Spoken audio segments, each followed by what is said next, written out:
Goeiemôre almal. Dis die tema. Koninkryk van God is nie onder bedreiging nie. As ons net luister na al die getuienisse wat al vanoggend hier gegee is, dis lewende getuienisse van, yes, die koninkryk vat houe, maar hy is nie onder bedreiging nie. Want ons dien die heersende koning van alle tye. So in die begin gaan ek net gou-gou 'n bietjie daarby vas staan en verfris. Ons het so mooi getuienis, die musiek, dankie daarvoor, het wys julle net, ek het nie geweet wat Dawie in die span kies nie, maar het gaan oor Jesus en kom ons verfris 'n bietjie oor, maar wie is Jesus? Wie is Jesus vir jou?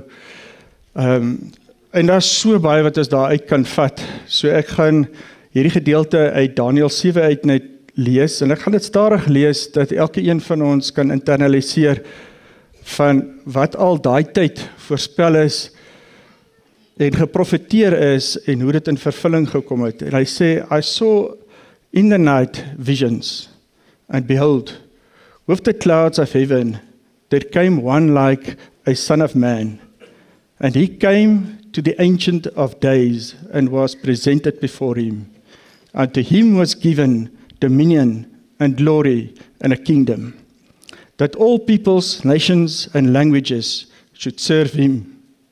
This dominion is an everlasting dominion, which shall not pass away, and this kingdom one that shall not be destroyed.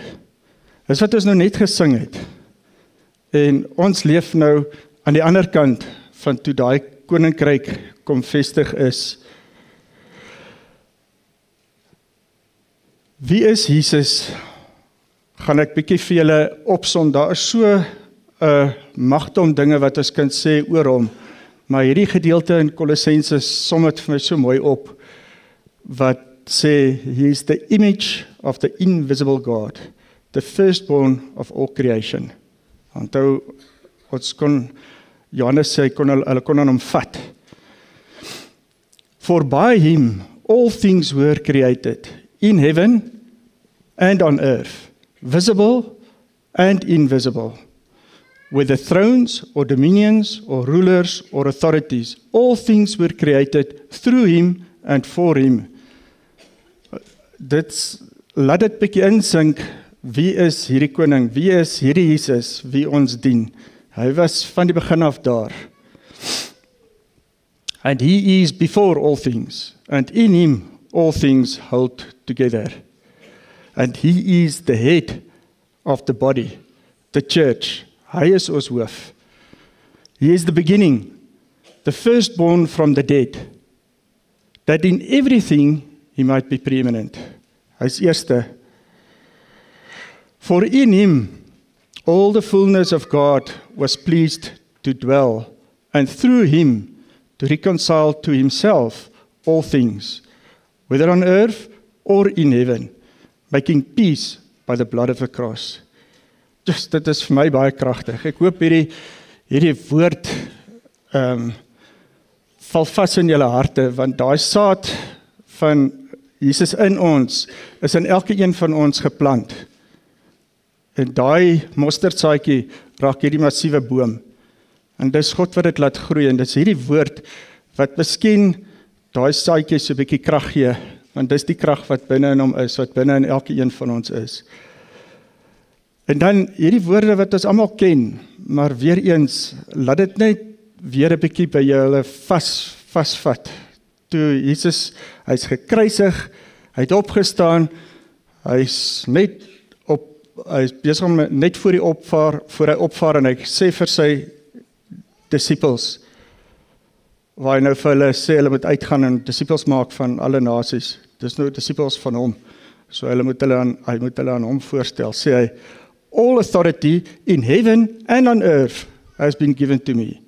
So wat meer is daar om te sê oor hierdie Jesus? So met dit in gedagte, ek het gevra dat ons die nagmaal in die diens doen. Ek wil vra dat julle asseblief dit sommer nou uitdeel, en op die woorde wat julle nou gehoor het, fokus. Soos die spanne kan uitdeel, dankie, en ek gaan vra dat Renier vir ons 'n boodskap gee vir die nagmaal. So 'n bietjie meer deelnemende diens vanoggend. En as elke ou die broodjie en die wyn gekry het, hou vas. Renier gaan vir ons 'n boodskap bring en dan neem ons die nagmaal daarmee. So ek sit maar net terug hierdie woorde vir julle om 'n bietjie oor te dink. Het is so lekker dat ons 'n gesinsdiens het. Okay, môre almal. Terwyl ons besig is om te worship, sê die Here vir my, ek sien jou mooi is my mense. En ek sê ja Here, ek sien. So julle is 'n klomp mooi mense by mekaar. Het is wonderlik hoe die Here sy woord bevestig. En vanoggend toe Marius nou kom sê, of kom vertel oor sy beker, wat hy nie wou afgee nie, toe bevestig dit net dit wat die Here vir my kom wys het. Gideon het vir my vroeër die week gesê, hy gaan praat vandag oor die koninkryk wat nie onder bedreiging is nie. En eergisterand in die middel van die nag word ek wakker en hier's 'n helder gedagte in my kop wat net sê, my koninkryk is nie onder bedreiging nie, want die Vader en die Seun en die Heilige Gees is een. En ek sê, joh, maar wat beteken dit, Here? Wat beteken dit? En hy sê, die koninkryk is gebou daarop, op iets wat nie gebreek kan word nie. Dis waar die krag lê, dis waar die liefde vandaan kom, kan nie gebreek word nie. En hy sê, hy het gekom om hierdie band, wat tussen hulle bestaan, of tussen ons God bestaan, en om een maak, aan ons te kom aanbied, in 'n verbond, en te sê, hier is my liggaam, neem dit, eet dit, en word een. En hier is my bloed, neem dit, en drink dit, en word een met ons. En Jesus sê, ek is in die Vader, en die Vader is in my. En ek is in julle, en julle is in my. En wees julle so een, my koninkryk kan nie vernietig word nie. Kan nie bedreig word nie, en sal vir ewig staan, omdat dit gebou is, op juis hierdie ding wat in krag en in liefde en in eenheid vorentoe gaan. So dit kan nie gebreek word nie. So daarom neem vanoggend en eet en drink en word deel van hierdie eenheid. Kom ons dank hom daarvoor. Here Jesus, dankie dat u hierdie eenheid, hierdie band van verhouding, wat nie gebreek kan word tussen u en die Vader en die Heilige Gees nie, dat u dit aan ons kom aanbied, dat ons dit nou vat, is ons net so deel van hierdie eenheid, net so deel van hierdie koninkryk, wat nooit gebreek kan word nie. Dankie dat ons deel is van u huishouding, en ons kan nooit daaruit geruk word nie, omdat u ons vashou, deur u bloed, en u liggaam, u opoffering vir ons eer u daarvoor, in u naam, amen.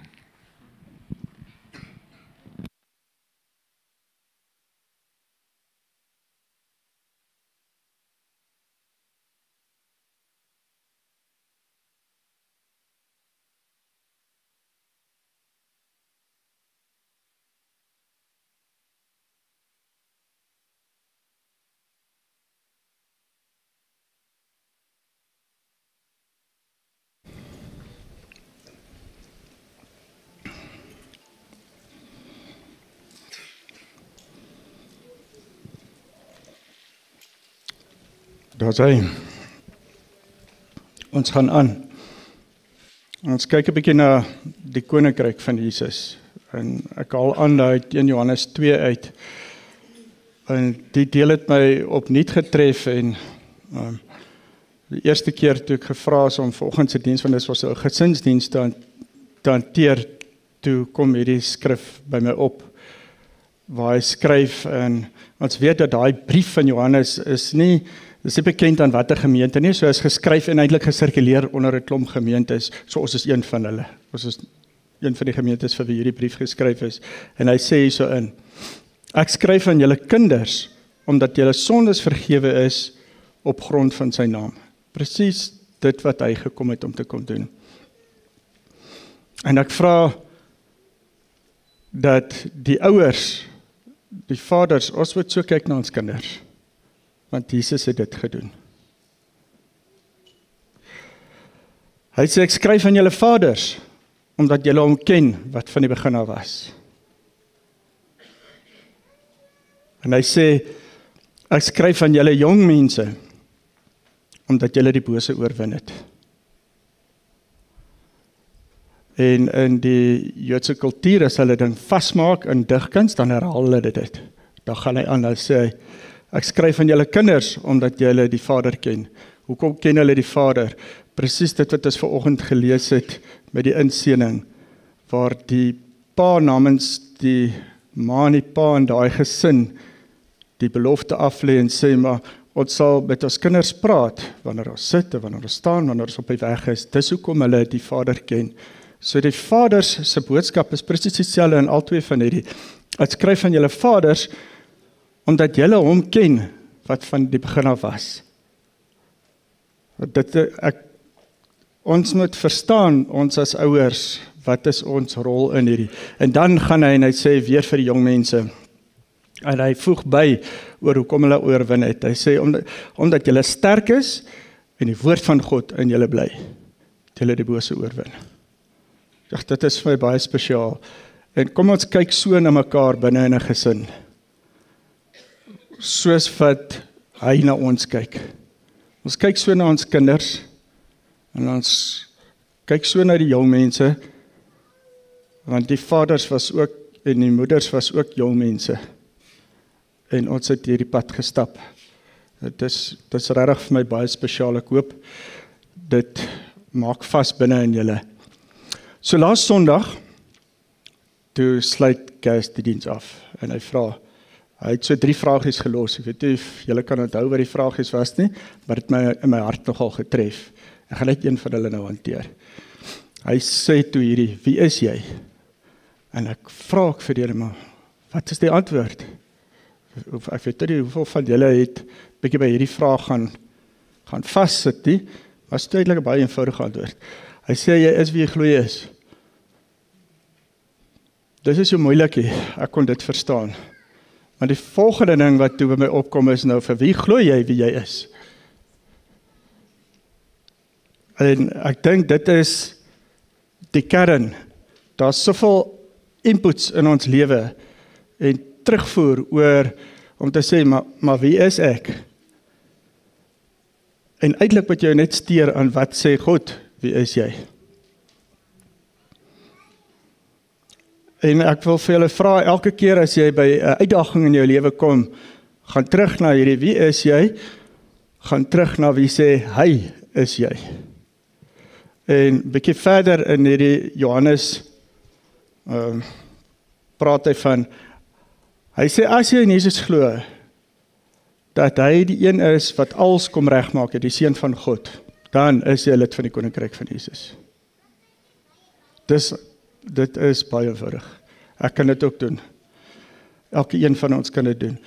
Maar wat beteken dit om in hom te glo? Soos wat hy dit hierso sê. En dan gaan dit so 'n bietjie aan dit raak, en ek glo, dit sal vir elke een van ons dit vasmaak. En hy stap met jou 'n journey. Ek dink die hele tyd aan hierdie klein mosterdsaadjie en hierdie groot boom. Ek sal vir julle op die einde die prentjie wys.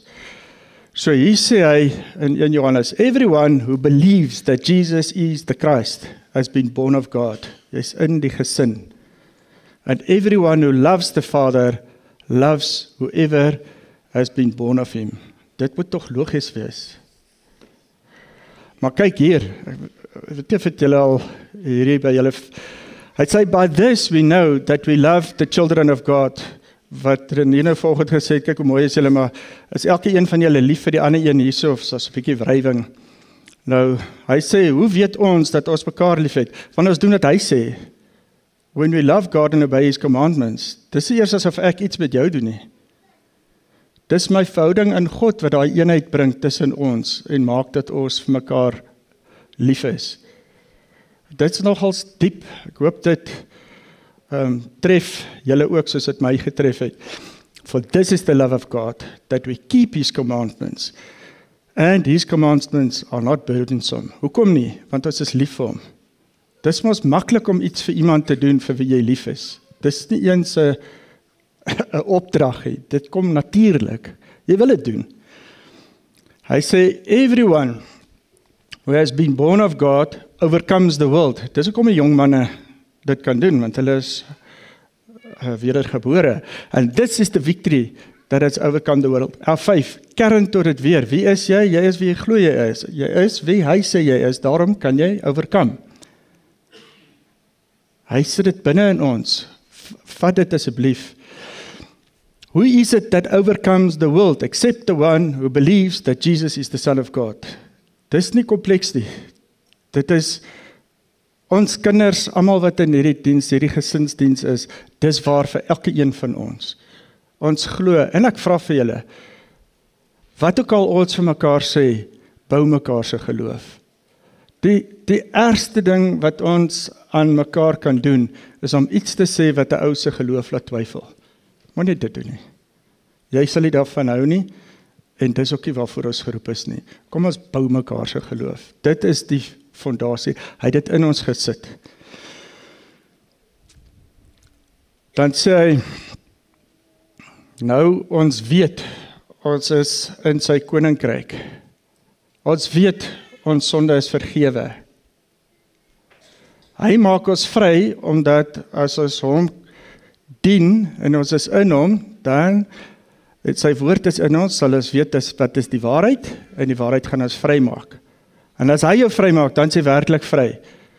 Dan het hierdie woorde baie krag. Work out your own salvation with fear and trembling, for it is God who works in you both to will and to work for his good pleasure. Vir 'n oomblik vergeet van al die issues van die verlede of miskien wat in die toekoms kan gebeur. Fokus op hier en nou. Maak hierdie 'n waarheid. Jy is skoon in hom. Elkeen van ons. En hy werk binne in jou, want jy is behoort dan aan hom, om te doen wat hy wil hê jy moet doen. Daar is baie vryheid daarin. Daar is so baie vryheid daarin. Want ons weet wie hy is. Ons is lief vir hom, so dit is nie moeilik om te doen wat hy sê nie. En ons help mekaar, ons staan by mekaar. So, hoe is die lewe in die koninkryk van Jesus? Ek dink dit aan, hy het sy volk uitgekies en hy het koning Saul eerste gesalf, maar hy het nie die koninkryk van binne in hom gevestig nie. En in kort, dis eintlik omdat hy het meer gedoen wat die mense gesê het hy moet doen, eerder as om te volg wat God gesê het hy moet doen. Maar hy was die koning. En toe gaan hy en hy salf vir Dawid. En dis baie jare wat Dawid weet hy is die koning. Hy het 2 keer die kans gehad om vir Saul uit te haal. En hy het dit nie gedoen nie. Hoekom? Want hy verstaan hoe werk dit binne in die koninkryk van God. Hy is die gesalfde van die Here. Hy sal nie in hom raak nie. God self sort hom uit. Ek wil vir julle vra, kom ons kyk ook 'n bietjie so na mekaar. Bietjie van my eie getuienis, as ek bid oor die gemeente en ek bid oor Kersfees, dan elke keer kom die woord by my op, hy is die gesalfde van hierdie gemeente. Dis hoe ek kyk na hom. En dit hou dit 'n bietjie in gedagte vir elkeen van ons. Toe gaan Dawid en hy word koning en in een dag doen hy 'n klomp goed, pleegmoord, oorspel, maar die Here het hom geroep en hy het hom gekies en hy het steeds gebly die koning, want hy het gedoen, hy het homself verootmoedig in sy beeld oor wie hy is en wie God is, het nie verander deur daai ding nie. Ons maak foute, maar dit beteken nie, God verwerp ons nie. Ons kyk bietjie na Jesus self. Dit wat hy kom doen het op aarde. Hy het geweet, dat, en dit staan al lankal so in die woord, dat een van die 12 gaan hom verraai. Hy sê, het ek julle dan nie gekies nie, die 12, en een van julle is 'n duiwel. Hy het dit geweet. Maar hy het ook geweet dat as die duiwel sy sin kon kry, sou dit Petrus wees.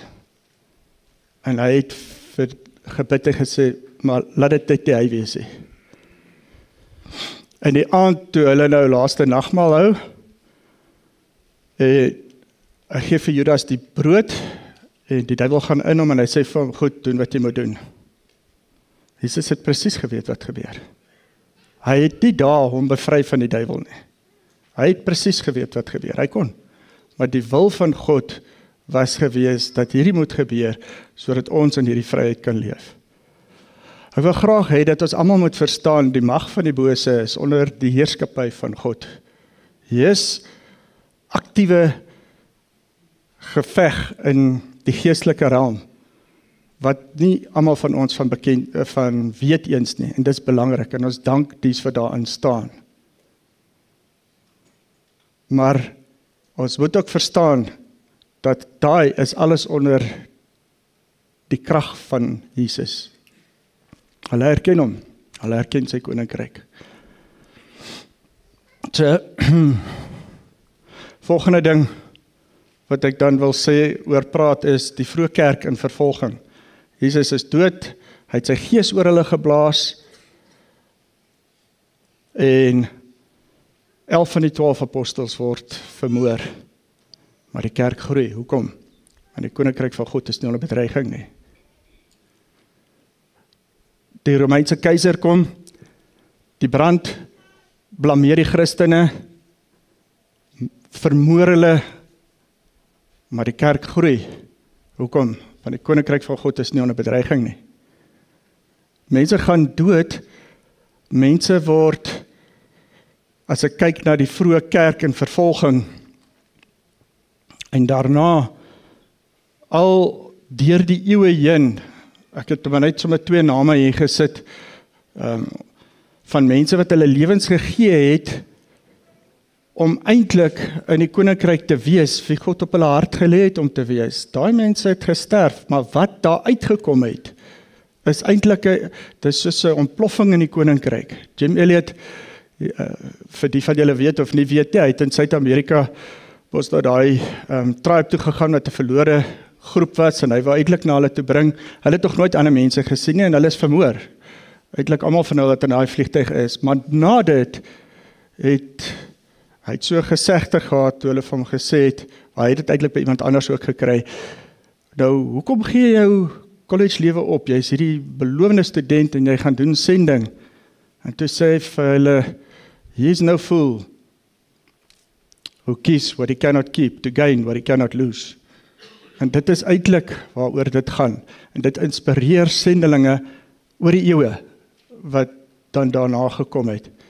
Vat vir Charlie Kirk, onlangs. Hy is geskiet voor sy gesin, en hy staan op in Amerika, die president, 'n nasie wat eintlik onder 'n enorme aanval is. En ons word bewus van die koninkryk van God is nie onder bedreiging nie. Ek het toevallig nou die dag, sit ek die TV aan op 'n sport, en dis die Amsterdam Marathon, en die meisie wat eerste kom, sy hardloop het, sy al so papiertjie uit haar hand uit. Sy kan nie Engels praat, daarop staan, Jesus is Lord. Nou, 2 weke terug, of laas week, die koninkryk van God is nie onder bedreiging nie. Ons vat houe, maar die mense staan op. Toe hulle na die tyd met haar onderhoud het, ek roep vir my, sê, maar kom kyk hier, hier is baie spesiaal. So daar's 'n tolk wat nou vertaal, en jy kan hoor sy praat van Jesus, maar hy is nou 'n bietjie versigtig oor wat hy sê, en hy praat van, sy gee erkenning aan God, maar nou sê hierdie papiertjie hier so, en hy's langs die medalje, jy sien, Jesus staan net hier so hulle kan nie dit met die kamera wegkry nie, en eintlik, sy weet waarskynlik ook nie wat hy so lekker sê in Engels nie, maar boodskap kom oor, want die koninkryk van God is nie onder bedreiging nie. So, elke een van ons het ons eie ervarings. Ervarings van harde houe wat gevat word, maar ook alledaagse ervarings. In die alledaagse ervarings gaan ek gou met julle net so 'n bietjie uit my lewe uitdeel. Ek is oor die laaste klompie jaar by verskillende groepe manne betrokke. Soms op 'n Vrydagoggend, ander keer op 'n Dinsdagmiddag, maak nou nie saak nie. Dis 'n ritme en dis verskillende groepe ouens. En so 2 weke terug praat ons die Vrydagoggend by die gebedsgroep en die een, Willem sê vir 'n ander, sorry Charles, ek het nou hierdie ding geskuif. Hy sê vir iemand anders daarso en hy praat so en hy sê passievol, hy sê, man die koninkryk van God is nie onder bedreiging en die Here sê vir, dis waar jy gaan praat. En dis die koninkryk. Ons is saam in ons dinge gebeur en iemand sê iets en hy sê vir jou, maar dis dit. En ek gaan deur hierdie proses en ek vra van my, wat moet ek sê? Hy sê vir my, glo jy dit? Ek sê ja, hy sê nou okay, that's right. Nou moet ek myself uitsort hierso, maar dis die kern van dit. Glo ons dit. En kyk jy met daai perspektief na die lewe, as goed met jou gebeur en waar dit nie gebeur nie. Ek is in die week in 'n baie moeilike situasie en ek is eintlik ongelukkig vir 'n persoon. Maar ek het ook al geleer op my ouderdom, jy antwoord nie 'n ou in die aand as jy moeg gewerk is nie. Los dit eintlik maar vir die volgende dag. Dis nou my dit sorteer 'n klomp ander ergernis uit. In elk geval die volgende oggend, ek gaan op my knieë, ek vra vir die Here, hoe moet ek die ding hanteer? Hy sê vir my, los dit vir my, ek sal dit uitsort. Ek sê, goed, dankie. Ek staan op en ek al my gaan stap so in die oggende met ons hondjie op die blok. En nie op 'n stadium begin ek nou die swaarigheid lig en ek begin met haar lekker gesels oor, weet, 'n vrolike gesprek. En ek kom by die huis, chips, hier's 'n e-mail, hierdie ding is uitgesort. Dis hoe dit werk in die koninkryk van God. Ons moet hom net vertrou en aan hom oorlaat dat hy die werk doen wat gedoen moet word. So ek het gevra of Kees, jy sal omgee 'n bietjie te deel. Miskien dit ietsie vinnigs wat op jou hart is. Wat vir jou in die koninkryk van God iets is wat jy graag met ons wil deel.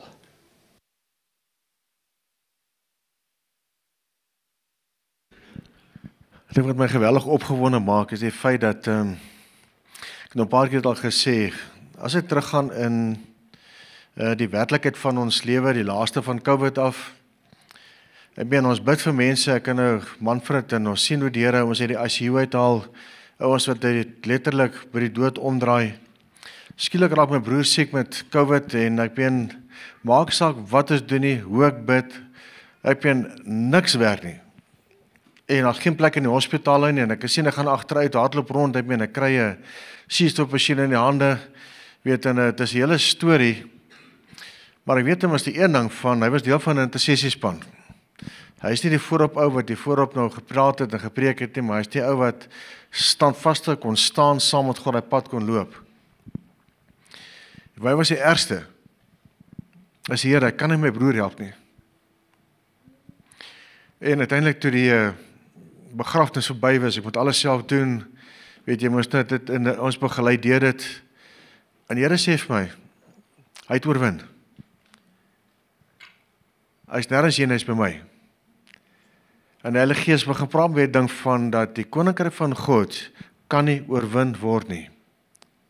Hy is nie meer hierso nie, maar hy het gewen. En ek dink vir my die einding van is dat daar's altyd 'n eindpunt vir alles van ons. En van daar te begin leef om te sê, Here, solank as ek hier is, sal ons 'n verskil maak. Is ons besig om te wen. Daar's winde wat waai, daar's storms, daar's goed wat skeefloop, goed wat kan gebeur, maar wie kan God keer wanneer hy werk?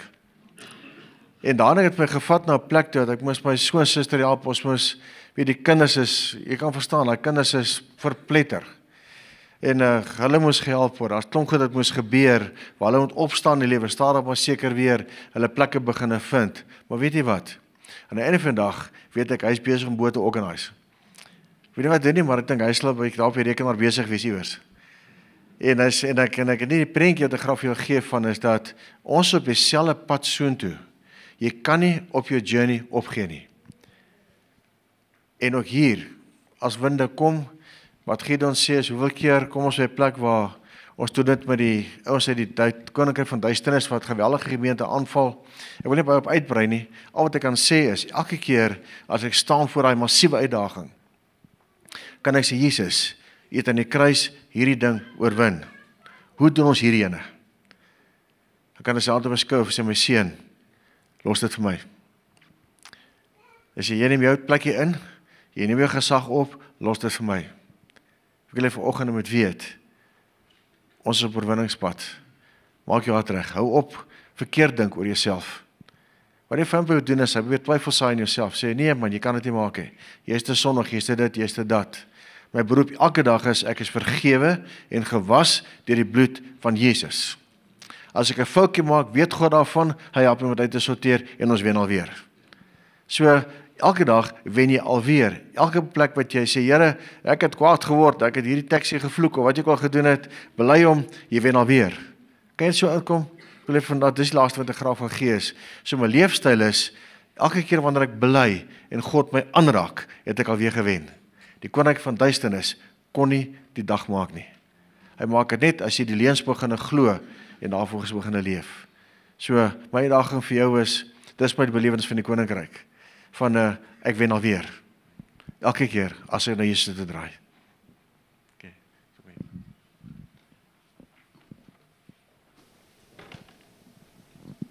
Baie dankie Kes dat jy gedeel het. Is reg, ons kan dankie baie. So is daar baie voorbeelde in ons gemeente. Ek gaan die nog iemand, Was hy? Is nog iemand wat ek gevra het om net sy gedeeltjie te deel oor dit. Dankie Gideon. Die Gideon my ook gister vinnig gevra is nou, soms so, as hy op 'n Saterdagoggend bel, is hy altyd senuweeagtig. En hy vra my toe nou, wat beteken die koninkryk van God vir jou? En ek dink dit is nou 'n vasvraag op 'n Saterdagoggend. Om langs storie kort te maak, ek het so 'n bietjie daaroor gaan dink en so, en ek het so tyd terug het ons 'n gesprek gehad daar by ons in een van daai groepe in juis waar die koninkryk van God is en juis waar ons elkeen in ons lewens is. En baie kere dan kom die ding so terug asof wat doen ek? Waar pas ek? Alles gaan ons nou oor ek.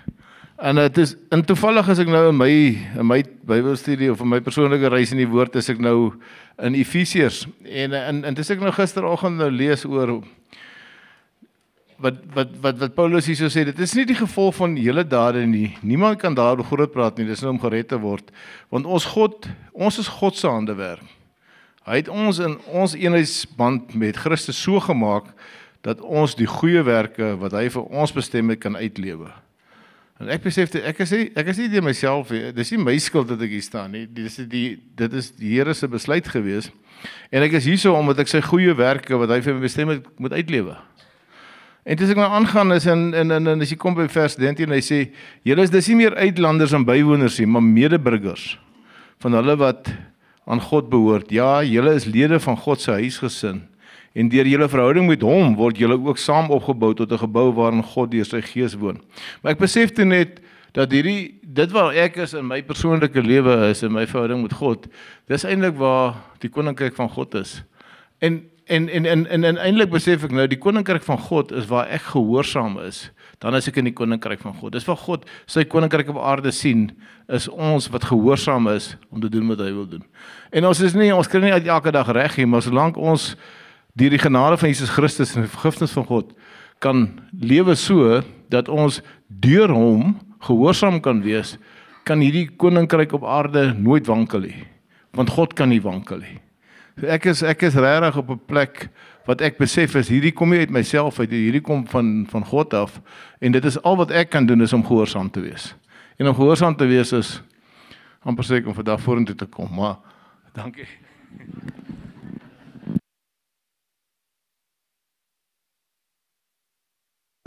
Baie dankie Johan dat jy deel.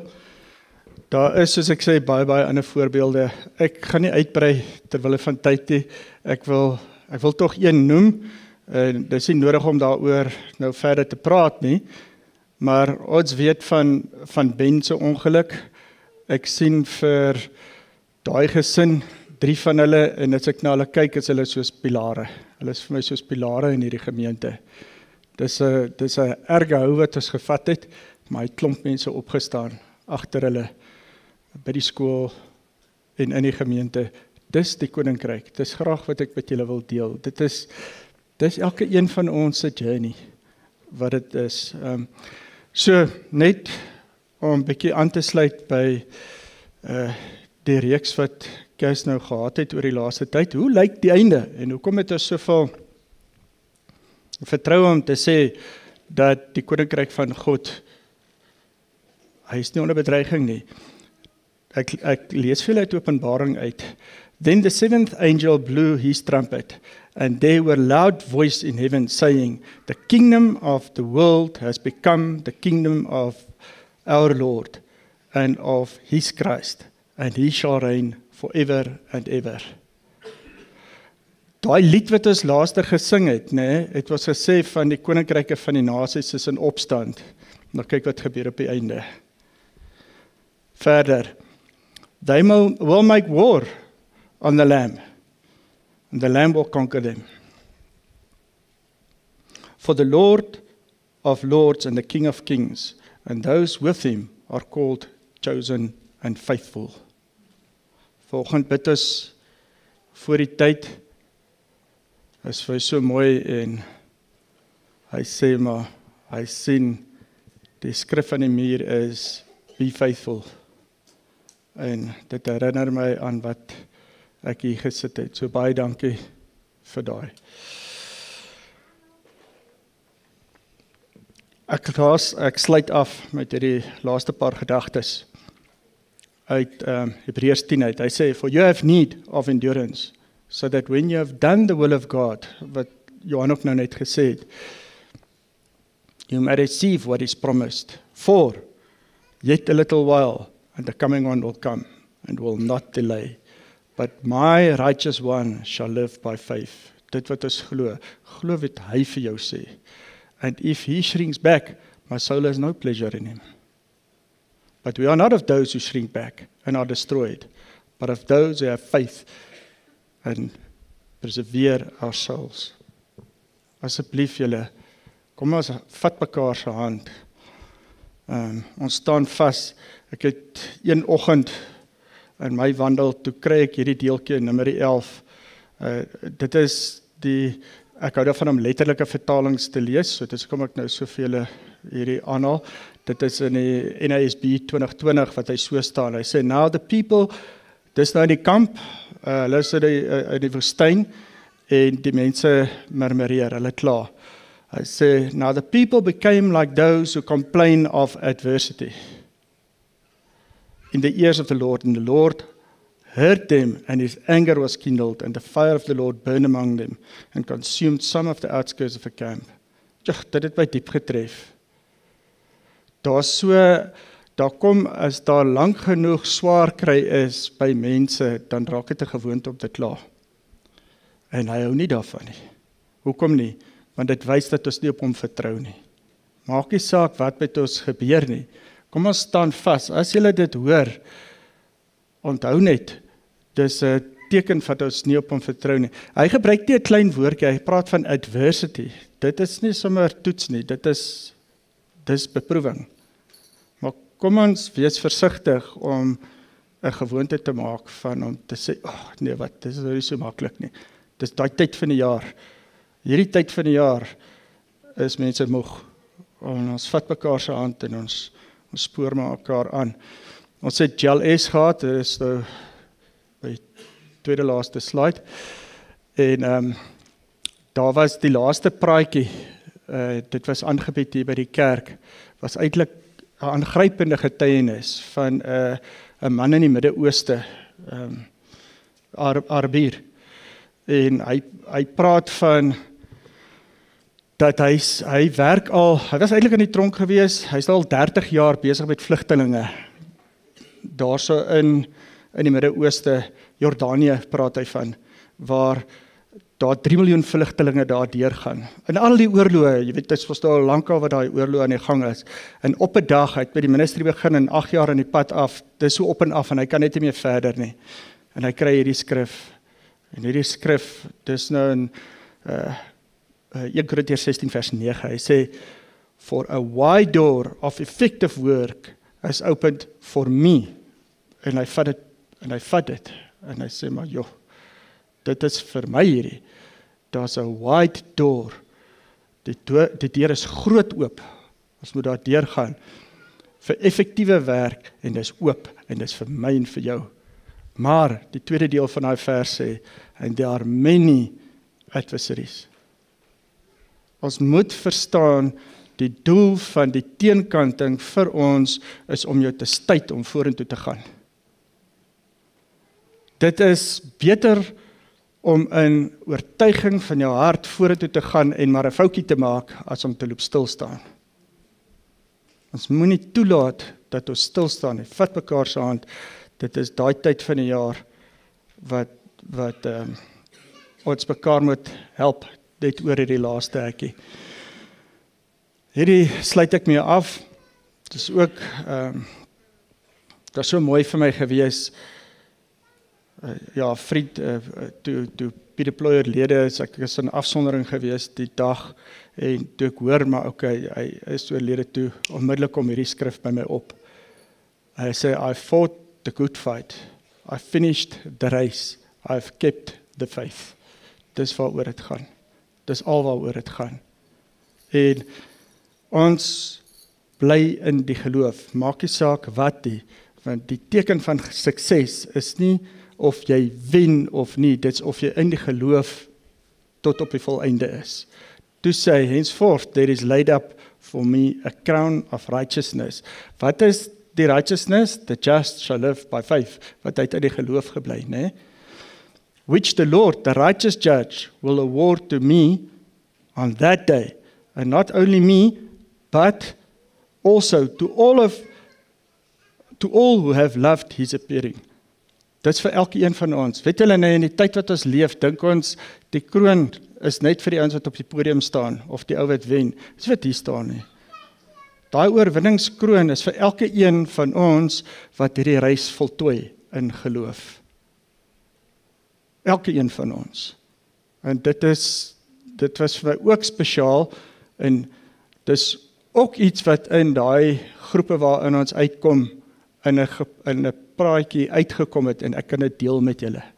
En dit is vir my spesiaal. Skakel in by ander gelowiges, dit bou jou op.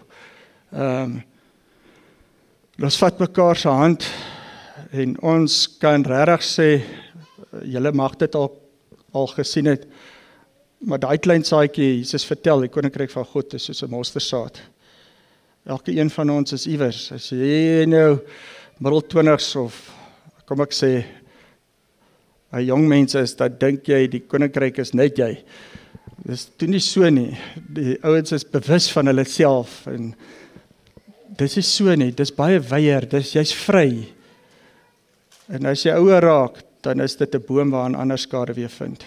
Soos die getuienis van die oupa vanoggend hierso. Hy is 'n sterk boom in daai familie, waar binne almal 'n skade weer kan vind. So, dankie, mag julle 'n baie goeie en 'n gesonde en 'n geseënde dag hê verder.